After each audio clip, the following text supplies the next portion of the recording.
Hi, this is Clara, This is Mary. and we're here today to actually show you how to make your Christmas stockings. We've got various designs, and we hope we can help you. Okay, let's get started. And thank you, Miss Mary, for coming on over and participating. That's the cutest outfit ever. All right, so Claire, go ahead and show us what the simple stocking is, the sample first. Okay, here, of course, we have just the regular stocking with the cuff, and we've shirt tailed hem here. And that's just flipped over once, that was it. Exactly. Okay. And of course, on the back. Just And your, then inside, the seams are unfinished, right? yes, Nice and simple. yep, just very, There we go. very simple. These are the stockings that you're just really going to use like once or whatever, and like that and all. Not And an then heirloom. not an heirloom, exactly. Now all the heirloom ones you'll do a lot fancier and a lot more. This is the lame, the tissue lame. We've not even went and shirt tail hem that, so you got your little strings. But So if at you some point, somebody's going to want to trim those sure, strings. Yeah. you'll want to cut them and all. Now that stocking, we did a little bit more work on it down at the toe, right? Oh, that's right. Yes, I'm sorry. Yes, we did the toe just like you would do the quilt as you go. You lay it on this side, sew it down, flip it over, and then what you will do, of course, you'll trim this lame into the same shape of the boot. Okay. Like that. And of course, if you'll notice on the back, it's simple, little felt. No need in using all that good material for the back because it's never seen. I agree. and I all. agree. Nice. The other one we had some real pretty lace, a wide lace. This is a perfect opportunity for you to use any material or lace that maybe has some sentimental value to you. You might want to do that. And then if you did that, you'd be making an heirloom style, so you might up the ante on a few of the other steps. But even in our case, this is not an heirloom stocking. It could end up in the trash the day after Christmas. We don't know. Exactly. It's going for charity. It is, it is. So what we've done here, we put the lace here at the top, did the same thing on the toe, but we turned it around to where the scallop was at the top. We stitched this down right here before we actually turned the stocking. So what we would do, this is your rectangle piece of lace, and then of course all you would do is you would just trim it around to the size of your boot, your stocking, and then when you put your two together, then you'll have all the same size and everything, you know. But And let's show at the top how that was attached to the green. oh yes, okay. At the very top, all we did was lay it down, and we actually have done like 2 stitches right here, one close, and then did another. This gave it a little bit of body. And Here. let's look on the inside and see what does it look like. there you go. Okay, See, so you that's just- been folded under. Okay. Okay. And then here at the top, at the bottom of the lace, we didn't actually even attach that. We just left it loose. There was no need to sew it down, not at all. One less step. Yes, one Nice. less step. And then, of course, here is your ribbon, your loop to hang it on your little stocking holder. And you just attach it right there on the side.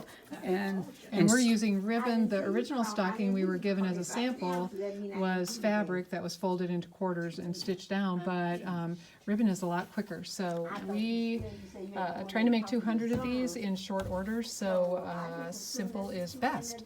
But we're having a little bit of fun, adding details.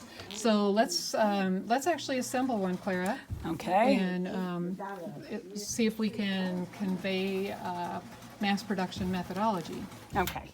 So here we have, you actually have 1, 2, 3, 4, and then my ribbon. Well, we'll have to find it. Uh-oh. Possibly your video helper has done you in on that. So what we've done here, we're going to take our lace. There you go. Thank you. And what we're going to do is we're going to lay it down here all the way, because this right here is just going to, we're not going to have to turn it. We're just going to lay it down flat, and we're going to sew it right here at the top. Okay. All right. And probably use like a basting size stitch, do you Yes, think? it doesn't have Okay. to be anything, you don't want anything real tight in case you do have a, not that dirty word, a mistake. But An adventure. Sometimes There you adventures go. happen, right? All right, let's see how this goes. Now, some people might like to pin it down, and some of us like to just go for it. That's me. yeah, I'm not a pinner. I have to admit, I'm not a pinner. If I said I was, lightning would hit, and we don't want that. Give me scissors. Oh, they should be, did I put some by you? I thought I did. There we go. Oh, as always, the scissors always get buried. There they are. Okay. And those are one of the fabulous pair that showed up on my doorstep yesterday. So thank you, We So Love Land. So you for see doing we that. have the lace already sewn down. So all you do is flip it over. And you really don't need to cut this off because you want that for Right. body and like that and all. Well, in case you get coins from Santa, we don't want the coins to Oh, go that's through, true right? too. There you go. Or anything tall, Cold dust tiny. could go through. That would be bad. And I'm just cutting here. And that's what you meant by cutting it down to match the shape of the boot. Right. All right. And then we're being extravagant and we're throwing away those scraps today. All right. Now what are we going to do? All right. So I'm going to go ahead and I'm going to actually put my lace up here. And so what we'll do is,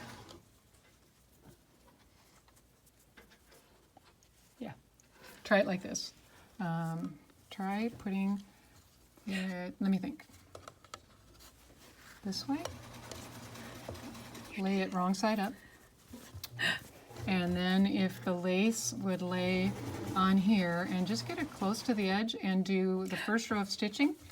Then when we fold it down across the front, There you go. we'll do the second row of stitching and the raw edge will be encased. there you go.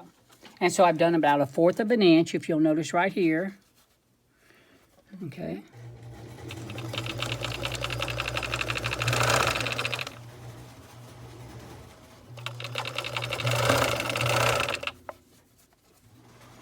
Now I know some girls who are beginners, pins can really get in your way.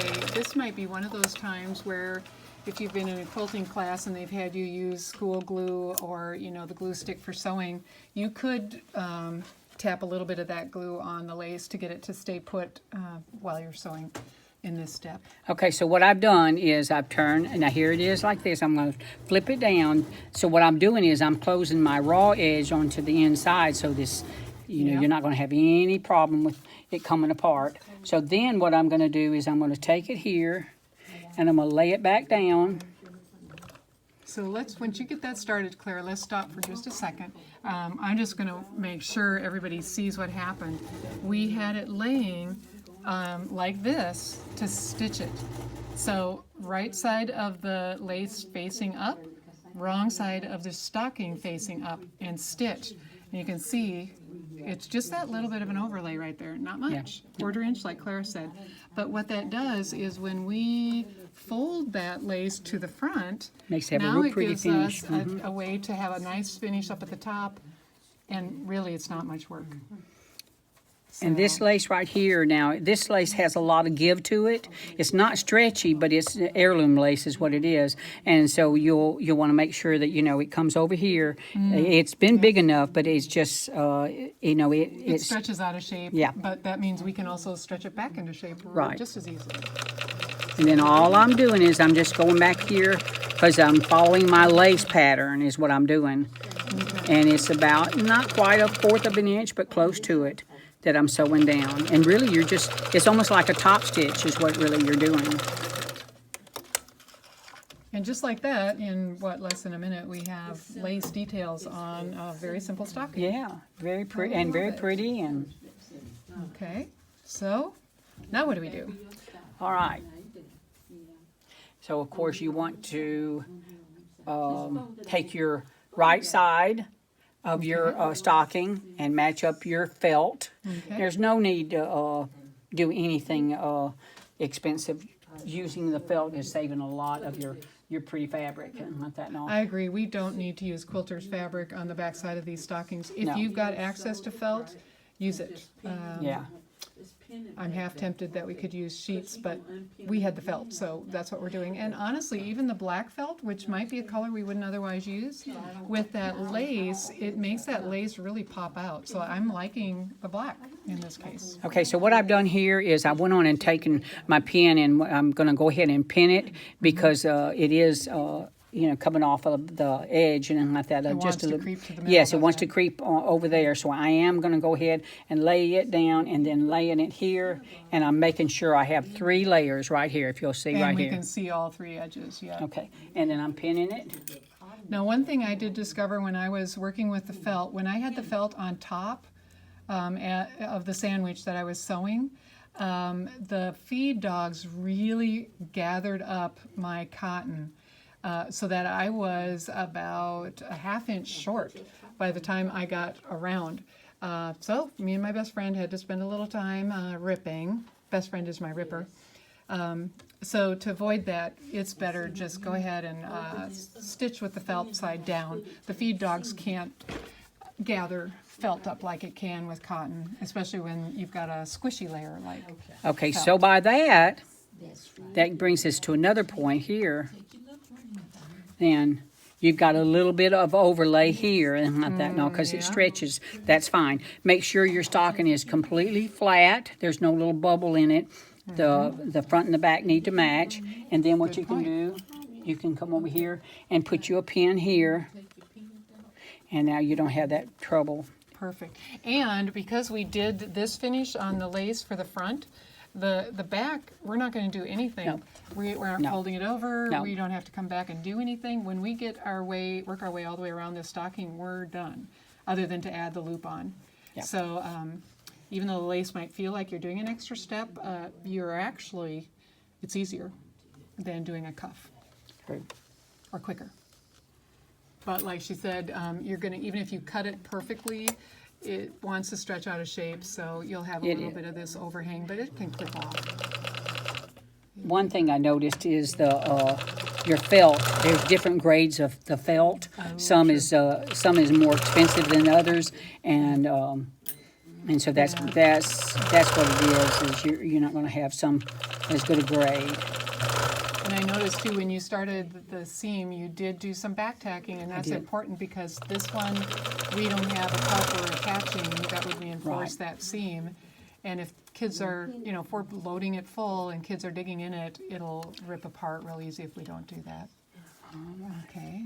All right, this is really a good example to show you when something doesn't come out, because these were actually cut, but with They were sewing cut here, separately. yeah, they were cut separately and like that. But sewing this right here, you'd be surprised how much smaller it makes it.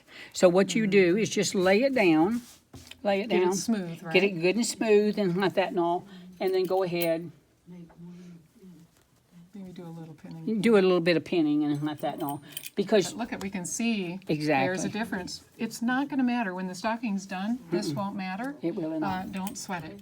No. If that happens to you, just nobody's going to take 2 stockings and say, "Oh, well, mine's bigger than yours." that's exactly right. Yep. So They might compare what got put inside of it, but they're not going to compare the stocking at all. no, And I don't think anybody will ever turn these stockings inside out and inspect the process that we went through. So And one thing you want to make sure of, being you have had the lace and like that, you want to make sure you have all 3 pieces that you're catching. Otherwise, you're going to have a little bit of a raw edge when you turn it, and so Yeah. you want to make sure all 3 pieces. So you see, even though this is showing that I'm going to have to trim it, this is a good example to show you that you have 3, that this right here will be you can trimmed. see all 3. Yep. So they really is better. That way you know you have caught all 3 layers. And if by any chance, like over here, you can see how the black. Oh, we're going to have to go back, aren't we? So I'm there glad you that sure happened. am. Yeah, there you go. So if the underside is the short side, it might be good for you to make some markers, maybe transfer the information up on top with a pin or something. But this is not a big deal because No. we'll show you in a second how to No. do that is to fix. And really, that's what you have to do with each one of them. You have to go turn it over when you get finished to make Yes. sure that you've caught all 3. Quality control. There you go. I mean, it's Of course, we offer a full refund of any stocking. If somebody needs a refund on the free stocking we gave them, we can do it. Right? I see Mary's laughing over there. Just trying to figure out what the refund is going to be. Exactly. Those of us who have sewn for a living, there's nothing better than sewing for free because we don't have a worry with that refund business. Now this is clever. Clara's going to catch that in the seam. I like that idea because then that's going to act a little bit like a pin later. Good idea. Okay. I'm gonna look here. This won't work if you're sewing a cuff on, but it will work when you have a kind of a raw edge Okay. stocking at the top. So you want to make sure you have all your raw edge of your ribbon. Now let me see how you've got Okay, it. I was laying like Oh, that. nope. No? It has to be laying this way, straight up. Straight up and down, Yep, okay. and then you'll catch it, and then we'll do the final bar Patch tack. it. Yep. Gotcha. And if you don't have a sewing machine that's got a bar tack stitch, which is sometimes called the stretch zigzag, or the step zigzag, or the mending stitch, you know, forward, backward works. Oh, I didn't check my bobbin before. Oh, did we run out of bobbin thread? Oh, no. All right. Well, check for part 2. We are going to fill our bobbin, and we'll be right back. Okay.